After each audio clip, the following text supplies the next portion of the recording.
pregando. Às vezes, eu também fico admirado com essas coisas. Nós temos ensinado o quanto precisamos avaliar uma mensagem a partir de uma questão bíblica, de como a igreja tem que se comportar, no sentido de como ouvir, de como recepcionar uma mensagem. A palavra de Deus não deve ser usada para promover glória para nenhum homem.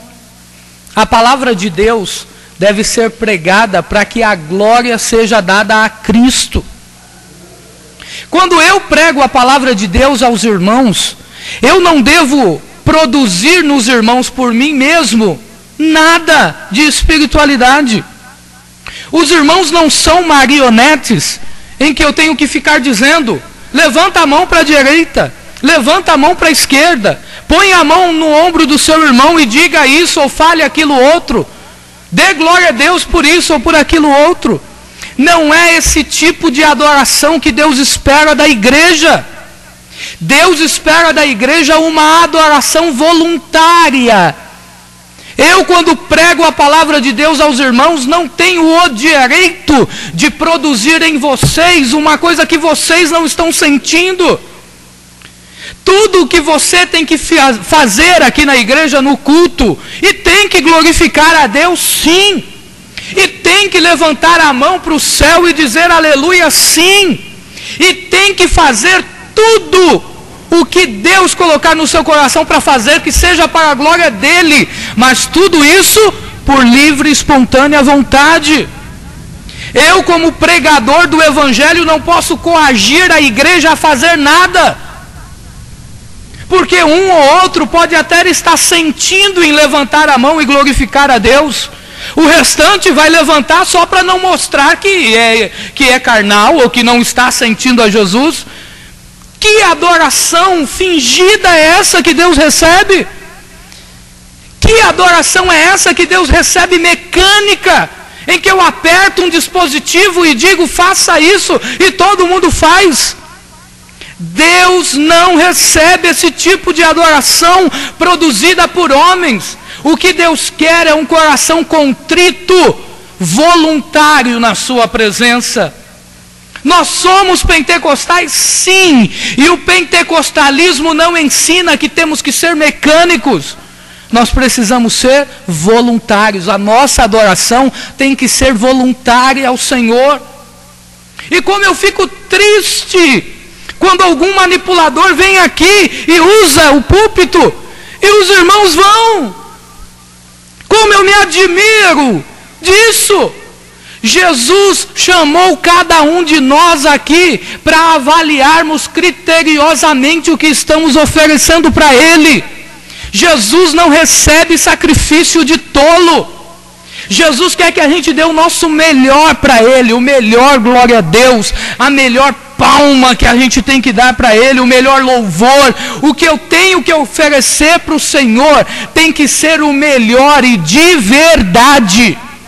Não porque ninguém está mandando, não para ninguém ver, mas para que o Senhor receba.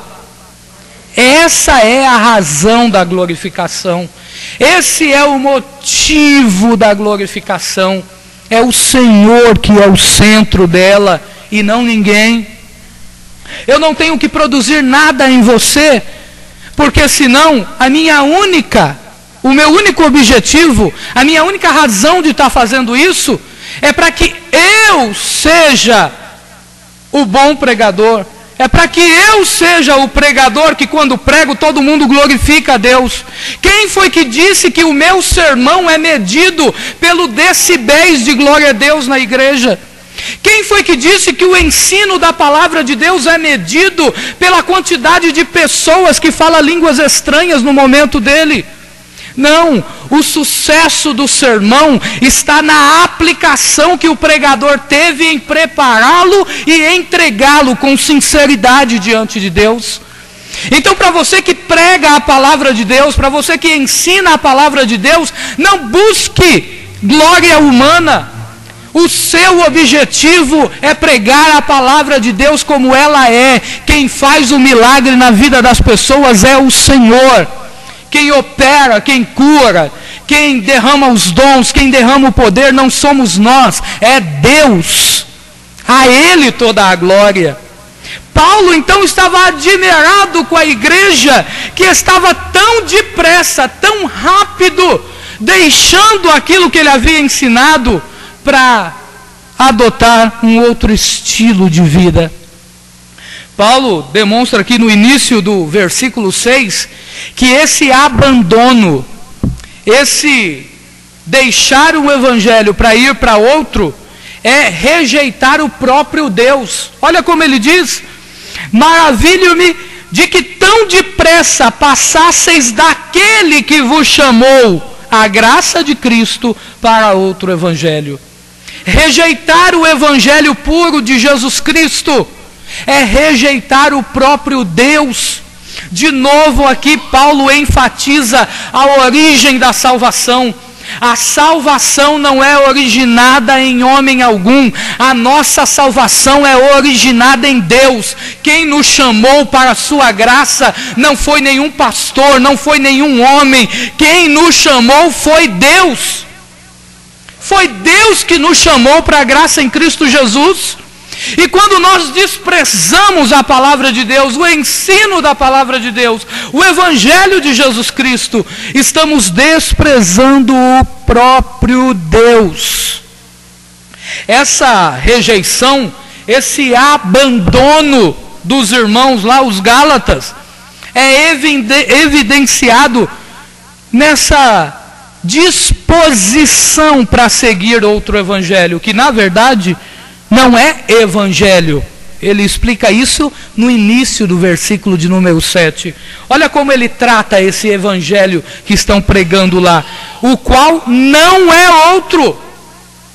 Não é evangelho, não pode ser considerado evangelho. Aqui aprendemos então duas lições preciosas nesse versículo. A primeira é: quem quer se aproximar de Deus por meio dos seus próprios esforços e não por meio da cruz de Cristo, acaba por se afastar ainda mais dele. Porque o que acontecia? Esses mestres judaizantes da época, eles conheciam o Antigo Testamento como ninguém. Eles sabiam muito bem o Antigo Testamento e viviam toda a lei de Moisés. Aproveitavam então esse conhecimento que tinham da lei, e os gentios que não lidavam com o Antigo Testamento e que agora tinham aceitado a Jesus, novos convertidos, sem ter nenhum contato com o Antigo Testamento, de como Deus falava, de como era que acontecia, eles então aproveitavam isso para persuadir os irmãos de que tinham que praticar as obras da lei, senão não seriam salvos. Então, quando eu quero, e os irmãos gentios lá, os Gálatas, no afã de querer agradar a Deus, no afã de querer viver um cristianismo autêntico, estavam indo nessa conversa, com a ideia de que estavam se aproximando mais de Deus. Mas toda vez que alguém quer se aproximar de Deus, e não é o jeito que Deus estabeleceu, essa pessoa se afasta ainda mais de Deus. Tinha um monte de pontos de contato entre o judaísmo e o cristianismo. E é aqui que está o perigo. É aquela mentira que parece verdade. É aquela mentira que tem alguns pontos de verdade. É aqui que é perigoso.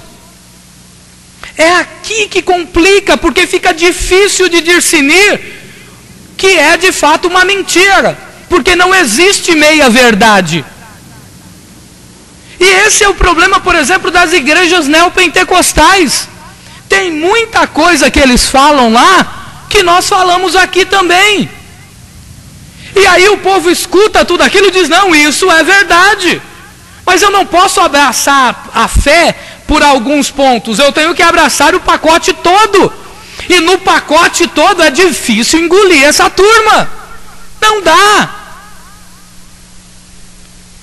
Então, a gente precisa tomar muito cuidado. A segunda verdade que a gente aprende nesse versículo é que qualquer acréscimo à mensagem de salvação que esvazia a suficiência de Jesus deve ser de pronto rejeitada por nós. Qualquer coisa que nós formos ensinar e percebermos que isso tira de Cristo a glória na salvação, a gente deve rejeitar esse ensino. Porque é só Ele que pagou o preço na cruz do Calvário por nós. Então nós precisamos rejeitar de pronto e considerar esse ensino como ímpio e profano. Olhem só o versículo de número 7. Qual é a razão do desvio? A razão do desvio é aquilo que já vimos na introdução. Paulo diz: o qual não é outro, completando o verso 6. Mas há alguns que vos inquietam e querem transtornar o evangelho de Cristo. O motivo do desvio dos irmãos lá na Galácia era exatamente esses mestres judaizantes. Eram essas pessoas apegadas à legalidade da lei que queriam imprimir nos irmãos esse jugo humano. Em contrapartida, no que vimos, que é comum um novo convertido cometer alguns erros, é, de outro lado, inconcebível um crente que já está na igreja há um bom tempo, aprendendo a palavra de Deus, ter uma mente tão fraca em relação a essa palavra. É inconcebível que um cristão que já está há tempos na igreja, como Paulo escreve à igreja de Corinto e diz: olha, eu já era para estar dando alimento sólido para vocês, mas eu ainda não posso falar a vocês como a espirituais, mas como meninos na fé. Em outro texto, o autor sagrado diz: olha, vocês já deveriam ser mestres, mas ainda são meninos. É inconcebível que esse tempo todo que estamos na igreja não cresçamos na presença de Deus. Eu fico vendo aqui o Pedro Henrique, o Levi. O Pedro Henrique, eu tive o prazer de apresentá-lo. E quando eu cheguei aqui, ele tinha alguns dias ainda. E o apresentei. Seria muito estranho se o Pedro continuasse do mesmo tamanho desde o dia que cheguei aqui. Seria muito estranho o Levi e o Pedro não aprenderem a andar.